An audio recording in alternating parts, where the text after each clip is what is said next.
นี่ก็คือต้นเงาะอายุ1 ปีเนาะทุกคน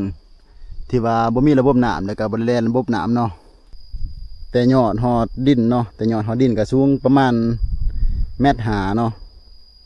1.4 เมตร1.5 เมตรประมาณนั่นแหละและนี่คือต้นที่ว่าสมบูรณ์กว่าหมู่ในสวนเนาะก็คือต้นที่ว่าบ่ระบาดได้เลยว่าดูแลรักษาได้เนาะหมากมันก็สิประมาณนี้เลยสบายดีทุกคนมื้อนี้เฮาสิพาทุกคนมาเบิ่งว่าต้นเงาะอายุ1 ปีเนาะที่เฮาปลูกโดยที่บ่มีระบบน้ำเนาะหน้าแล้งยามแล้งว่ามันสิใหญ่มาได้ส่ำใดหรือว่าสิใหญ่ส่ำใดเนาะสิพาทุกคนมาเบิ่งก็คือต้นเงาะที่เฮาปลูกนี่เนาะจะเป็นสวนเงาะด้านล่างนี่เนาะแต่ว่าเฮาสิปลูกมันใส่ตามดอกมันแต่ใน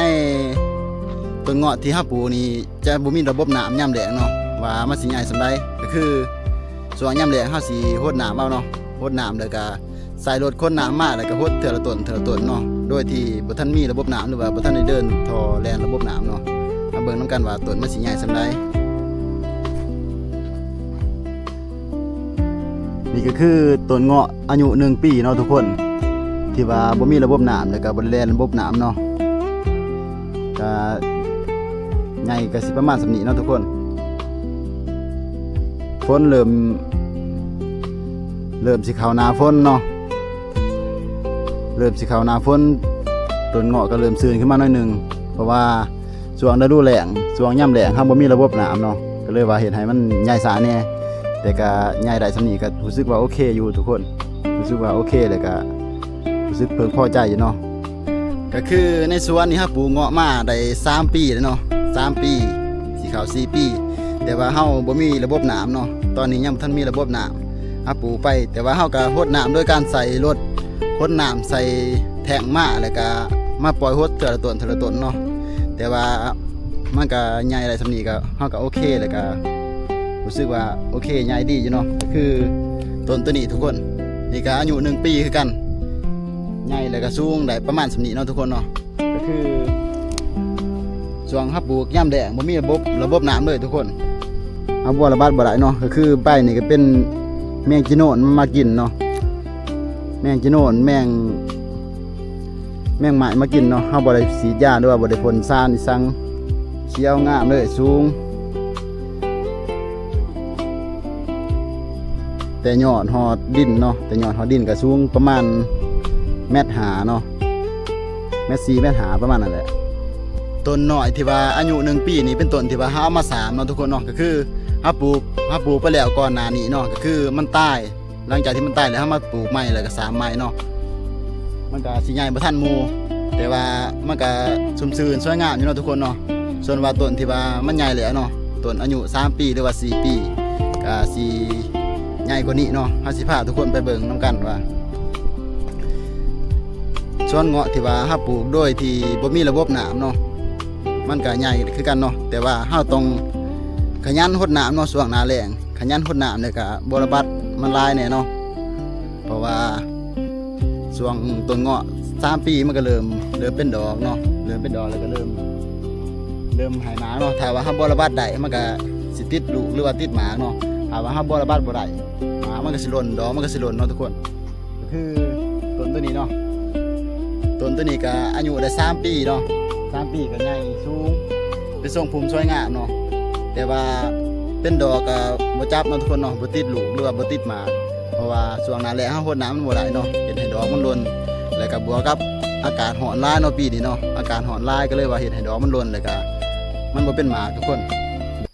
ก็คือต้นนี้เนาะเวลามันเป็นหมากมันสิหล่นเวลามันเป็นหมากมันก็หมากมันบ่สมบูรณ์เนาะทุกคนเนาะเพราะว่าช่วงหน้าแล้งมันร้อนแห้งเฮารดน้ำมันบ่ได้เนาะแล้วก็เฮ็ดให้ดอกมันหล่นแล้วก็หมากตัวใดที่ว่ามันเป็นหมากมันก็หล่นที่หมดเนาะทุกคนแต่ก็บ่เป็นหยังเนาะก็ถือว่าเป้าหมายของเฮาก็คือบ่ระบาดแล้วก็รักษาให้มันใหญ่สมบูรณ์แล้วจังเอาหมากหรือว่าให้มันเป็นหมากเนาะแต่ว่าปีนี้มันบ่เป็นหมากก็บ่เป็นหยังเนาะแต่ว่าก็รู้สึกดีใจอยู่ที่ว่ามันใหญ่ได้มาส่ำนี้แทนที่ถ้าว่าเฮาดูแลหรือว่าบ่ระบาดดีก็3 ปีมันก็สิเริ่มเป็นหมากแล้วก็เริ่มให้ผลผลิตได้เนาะเริ่มให้หมากแล้วแต่ว่าเฮาบ่ระบาดบ่ได้เนาะทุกคนเฮาบ่ระบาดเลยว่ารักษาให้น้ำมันบ่ได้ให้น้ำให้ปุ๋ยมันบ่ได้ก็เลยเฮ็ดให้มันหมากมันหล่นแล้วก็ดอกมันหล่น เห็นให้มันบ่เป็นหมาเนาะทุกคนเนาะแต่ก็บ่เป็นหยังก็คือว่าเฮาก็รักษาไปบำรุงไปตามงบที่เฮามีเนาะทุกคนเนาะปีแรกมันก็หมามันก็สิทันบ่ทันสมบูรณ์ปานใดทุกคนต้นมันก็สิบ่ทันสมบูรณ์แล้วก็หมามันสิบ่สมบูรณ์เนาะมันเป็นหมาแล้วมันก็หล่นที่หมดและนี่ก็เป็นอีกต้นทุกคนตัวนี้ก็ต้นอายุ1 ปีทุกคน1 ปีคือกันแต่ว่าเป็นทรงพุ่มสวยงามแล้วก็สูงเนาะประมาณ1.5 เมตรหรือว่า1.6 นั่นแหละสูงเขียวงามเฮาบ่ได้สีสารอีหยังแต่อย่างใดเนาะแต่ว่าเฮาบ่ได้สีสารอีหยังแต่อย่างใดเนาะที่ใบกระป๋องกระแป้งนี่คือแมงไหม้มันมากินเนาะแมงไหม้มากินแมงจีโน่มากินมันเนาะยามกลางคืนเฮาบ่ได้สียาหลายแมงไหม้ก็ถือว่าสวยงามอยู่ทุกคนสำหรับต้นเงาะที่ว่าบ่มีระบบน้ำก็คือนอกจากต้นเงาะที่ว่าเฮาปลูกอยู่นี่เนาะปลูกอยู่นี่ในระหว่างแถวของมันเนาะเฮาก็ปลูกมันใส่ปลูกมันต้นใส่เพื่อว่าสร้างรายได้เสริมเนาะในขณะที่ว่ารอถาต้นมะเงาะใหญ่หรือว่ารอถามะเงาะเป็นหมากเนาะเฮาก็ปลูกมันใส่เพื่อว่าให้มีรายได้เสริมเพื่อสิเอารายได้จากจุดนั้นเนาะมาต่อยอดให้กับต้นเงาะเฮาก็คือมาซื้อท่อหรือว่าซื้อปุ๋ยต่างๆมาใส่สวนเงาะเฮาเนาะและนี่ก็เป็นอีกต้นเนาะสำหรับต้นตัวนี้มันอายุ3 ปีเนาะทุกคนเนาะ3 ปีก็สิมีต้นใหญ่แล้วก็ต้นบ่ทันใหญ่เนาะมันสิมีต้นที่ว่าสมบูรณ์หรือว่าต้นบ่สมบูรณ์สำหรับตัวนี้ก็3 ปีก็โอเคอยู่เนาะทุกคนเนาะต้นตัวนี้3 ปีหรือ2 ปีนี่แหละเพราะว่ามันตายเฮาก็เอามาสามเรื่อยๆเนาะเวลาตอนเฮาปลูกก็มันก็มีต้นที่ว่าตายแน่เนาะต้นที่ตายแน่หรือว่าต้นที่ใหญ่แน่เฮาก็เอามาสามต้นตัวนี้น่าจะ2 ปีเนาะตามจื่อน่าจะ2 ปีเพราะว่าเฮาเคยสามไปแล้วทีนึงเฮาปลูกมา3 ปีเฮาปลูก3 ปีเนาะแต่ว่าเฮาเคยสามต้นตัวนี้ก็คืออายุก็สิประมาณ2 ปีสิเข้า3 ปีนี่แหละทุกคนส่วนว่าต้นตัวนี้เนาะเฮาสิพาทุกคนมาเบิ่งใหญ่สูงถือว่าสมบูรณ์แล้วก็เป็นทรงพุ่มสวยงามเลยต้นตัวนี้อายุ3 ปีเนาะ3 ปีปลาย3 ปีปลายสิเข้า4 ปีก็เป็นทรงพุ่มสวยงามเนาะปีนี้ก็ออกดอกคือกันเนาะเป็นดอกคือกันแต่ว่าดอกมันหล่นหมดต้นมันบ่สมบูรณ์เนาะแล้วก็มีบ้างงาติดหมากมานำเป็นหมากเนาะบางงาก็เป็นหมากแต่ว่าบ่สมบูรณ์เนาะหมากมันหล่นหมดเพราะว่าช่วงหน้าแล้งหรือว่าช่วงยามแล้งเฮาโหดน้ำมันบ่ได้ทุกคนโหดน้ำบ่ได้หรือว่าบ่ระบาดบ่ได้เลยเฮ็ดให้ดอกมันหล่นแล้วก็หมากมันหล่นเนาะทุกคนเนาะต้นตัวนี้ก็สิสมบูรณ์กว่าหมู่ในสวนเนาะก็คือเป็นดอกแล้วก็ติดหมากเนาะเพราะว่าช่วงที่ต้นนี้เป็นดอกนี่มันมีพายุเข้าเนาะพายุเข้าแล้วก็ฝนตกแล้วก็เฮ็ดให้ดอกมันชื้นแล้วก็ดอกมันจับเนาะเป็นหมากก็ถือว่าเป็นทรงพุ่มใหญ่เนาะต้นสูงเฮาปลูกอายุได้3 ปีสิเข้า4 ปีเนาะเฮาปลูกปี2023เนาะเดือน8 ปี2023จนเดือนนี้เนาะพอปี2026เดือน5 ปี2026แล้วเนาะ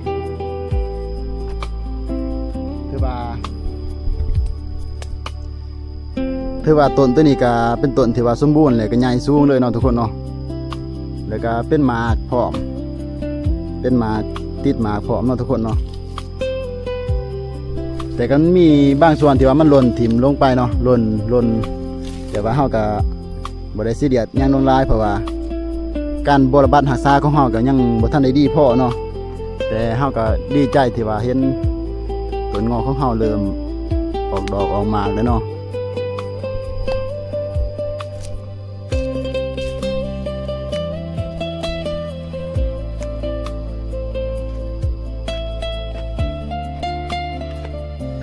ปีนี้ก็มีหลายต้นอยู่ทุกคนที่ว่ามันเป็นดอกแล้วก็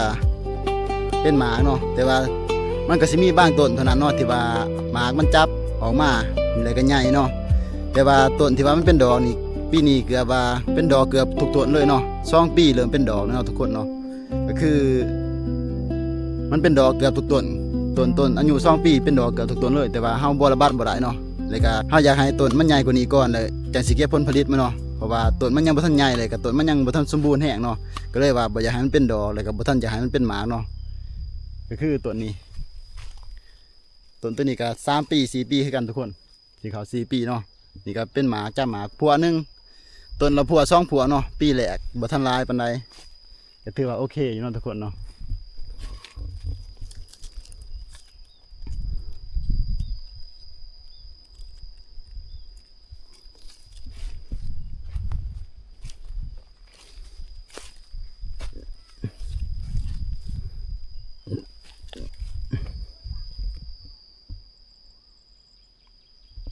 ต้นเงาะที่เฮาปลูกก็สิเป็นต้นเงาะพันธุ์โรงเรียนเนาะเฮาสั่งมา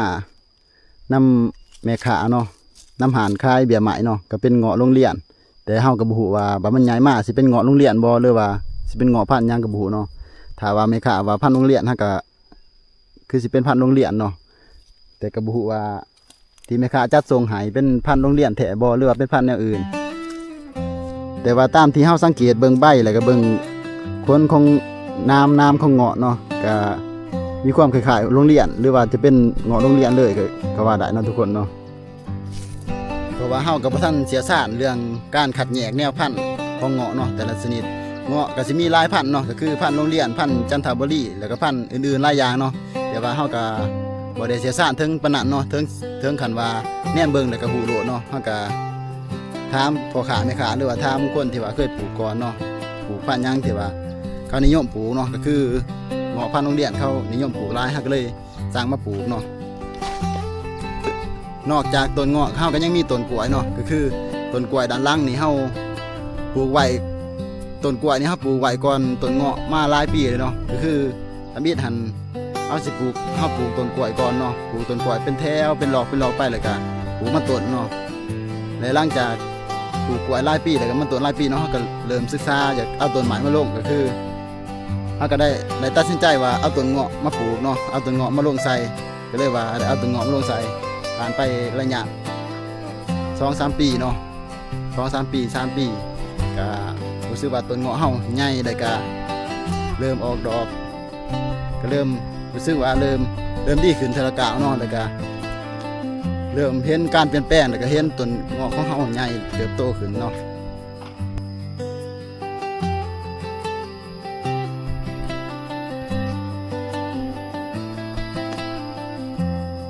นี่แหละทุกคนเนาะก็คือเริ่มจากสิ่งเล็กๆน้อยๆที่เฮามีเนาะนำใส่สิ่งเล็กๆน้อยๆที่เฮามีให้เกิดประโยชน์สูงสุดเนาะก็คือเฮ็ดตามสิ่งที่เฮามีก่อนแล้วก็เฮ็ดตามงบที่เฮามีเนาะคอยยับขึ้นไปเทื่อละน้อยแล้วก็คอยพัฒนาเรียนรู้ขึ้นไปเทื่อละน้อยเนาะและนี่ก็คือปุ๋ยคอกที่ว่าเฮาเตรียมสิมาใส่เนาะแต่ว่าตอนนี้เฮาบ่ทันได้ใส่เพราะว่าเฮาบ่ทันได้มากไว้เนาะก็คือข้างหลังนี่จะเป็นขี้งัวเนาะขี้งัวตัวนี้เฮาก็บ่ได้ซื้อดอกเนาะทุกคนเนาะก็คือเฮาก็ไปหารอเก็บตามทุ่งไร่ทุ่งนาเนาะบ่อนที่ว่างัวมันนอนเนาะก็คือบ้านเฮาเขายังบ่ทันห่วงหามหรือว่าบ่ทันมีไผจับจ้องในขี้งัวในทุ่งนาเนาะก็คือทุ่งนาคนอื่นเฮาก็สามารถไปเอาได้เนาะเฮาก็ไปขอนำเจ้าของกันเลยว่าขอเก็บขี้งัวนำเนาะเขาก็บ่ได้ขี้ที่เขาก็บ่ได้หามหยังเฮาก็เลยว่าเอาสองมาใส่ไว้เพื่อสิมักไว้เนาะใส่ในปีนี้ต่อไปเนาะปีต่อไปแหละเอาก็มาใส่ไว้นี่ก็บ่ได้ซื้อเนาะบ่ได้ซื้อจักกีบเลยก็คือเฮาซื้อแต่กระสอบไปหาใส่เนาะแล้วเฮาก็ไปหาเก็บนำทุ่งไร่ทุ่งนาบ่อนที่ว่างัวนอนเนาะเฮาก็สวนใส่กระสอบไว้ช่วงนี้ใกล้เข้าฤดูฝนเลยเนาะเฮาก็ตอนนี้เกี่ยมฝุ่นเกี่ยมหยังไว้เฮาก็เกี่ยมสิมากไว้เนาะแต่ว่าตอนนี้เฮายังบ่ทันมีเวลาก็คือเฮายังปลูกมันต้นอยู่เนาะเฮาเลยบ่ได้มักขี้งัว